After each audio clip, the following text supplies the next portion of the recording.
শেখ হাসিনার এই মামলা হয়তো আমি শেষ সাক্ষী। আমার স্বাক্ষর নেওয়ার পরেই এই মামলাটা রায়ের দিকে যাবে। মানবতা বিরোধী অপরাধের দায়ে শেখ হাসিনার মামলায় আমি হয়তো শেষ সাক্ষী। আমার সাক্ষ্য নেওয়ার পরই রায়ের দিকে যাবে। 16 সেপ্টেম্বর ক্ষমতাচ্যুত সাবেক প্রধানমন্ত্রী শেখ হাসিনা ও সাবেক স্বরাষ্ট্রমন্ত্রী আসাদুজ্জামান খান কামাল সহ 3 জনের বিরুদ্ধে আন্তর্জাতিক অপরাধ ট্রাইব্যুনালে সাক্ষ্য দিতে এসে এই মন্তব্য করেছেন এনসিপির আহ্বায়ক নাহিদ ইসলাম। তবে আজ তার সাক্ষ্য গ্রহণ হয়নি, বিষয়টি নিশ্চিত করেছেন ট্রাইব্যুনালের প্রসিকিউটর গাজী মনোয়ার হোসেন।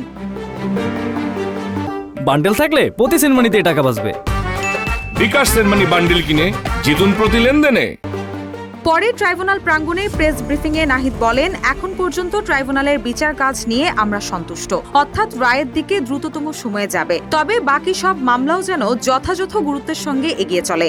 একই সঙ্গে সব রাজনৈতিক দলের কাছে প্রত্যাশা রেখে তিনি আরো বলেন, নির্বাচনের পরও যেন তাদের ইশতেহারে জুলাই গণহত্যার বিচার চলমান রাখার কথা উল্লেখ রাখে। রুশা সুর, নিউজ ডেস্ক, ইত্তেফাক।